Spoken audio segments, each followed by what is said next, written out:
कांग्रेस ने लगाए आगरा प्रशासन पर आरोप। आगरा ग्रामीण से कांग्रेस प्रत्याशी उपेंद्र सिंह ने जिला प्रशासन ने मशीन में गड़बड़ी के गंभीर आरोप लगाए हैं। कांग्रेस प्रत्याशी ने कहा कि किसी भी प्रत्याशी की अनुपस्थिति में ईवीएम को दूध पैसे के तरीके से भेजा गया।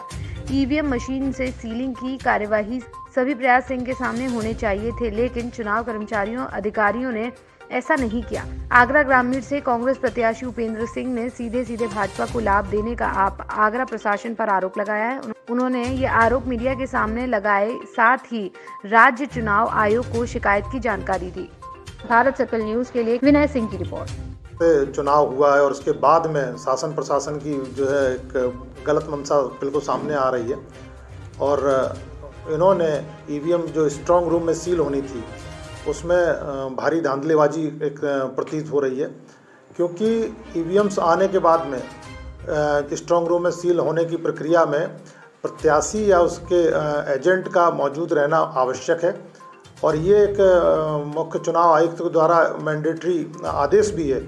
उसके बावजूद रिटर्निंग ऑफिसर के द्वारा हमारे इलेक्शन एजेंट जो वहाँ पे पहुँचे हुए थे उनको 11:30 बजे तक ये कहा जाता रहा कि जिस समय हम स्ट्रांग रूम सील करेंगे हम आपको अवगत करा देंगे, तब तक आप बाहर बैठ लीजिए।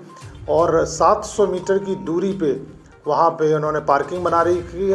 पार्किंग में हमारे इलेक्शन एजेंट इंतज़ार करते रहे, क्योंकि वहाँ कोई बैठने की व्यवस्था नहीं थी।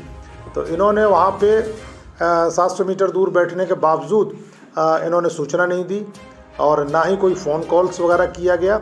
और इसी प्रकार से हमारे संज्ञान में आया कि किसी भी प्रत्याशी को उन्होंने अवगत नहीं कराया, ना ही उनके इलेक्शन एजेंट को, और बिना प्रत्याशी और उनके एजेंट की गैर मौजूदगी में ईवीएम्स की सारी सीलिंग की गई है।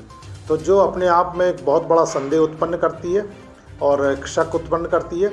इसको लेकर के हमारे इलेक्शन एजेंट श्री अमित कुमार सिंह ने रात में ही हमको अवगत कराया, एसडीएम्स के पास में पहुंच करके उनसे भी बताया। तो मैंने 3:30 बजे रात में जो एसडीएम सदर जो रिटर्निंग ऑफिसर है उनसे वार्ता भी की। तो उनका ये कहना था कि हमने अनाउंस करा दिया था, जबकि ऐसा नहीं होता है। मैं कई चुनाव देख चुका हूँ और कई चुनाव करा चुका हूँ, उसमें नियमतः जो है बुलाने की टेलीफोन के द्वारा, चाहे उनके पेशकार, उनके रीडर या कोई भी संबंधित कर्मचारी फ़ोन करके बुलाते हैं, तो उनको भी नहीं रखा। हमने रात में ही 4:10 पे ऑब्जर्वर जो है मैडम नलिनी जी हैं उनको भी अवगत कराया। तो उन्होंने भी इस पे कहा कि ऐसा हुआ है तो गलत है, हम इसको संज्ञान लेते हैं कि मैंने तो एसडीएम से बोला भी था कि बुला लीजिएगा। तो ये चीज़ें हैं। रात में ही मैंने डीएम को, chief election commission of India, government of India को, यूपी इलेक्शन को, सभी को अवगत करा दिया और सारी प्रेस जो है प्रेस को भी हमने रात में ही सूचना दी है कि इस प्रकार से एक बहुत ही बड़ा जो है ईवीएम्स को रखने में इस स्ट्रांग रूम में, उसमें प्रत्याशी को बिना संज्ञान में लिए हुए एक तरीके का बहुत ही संदेह उत्पन्न करने वाला कार्य किया गया जिला प्रशासन के द्वारा।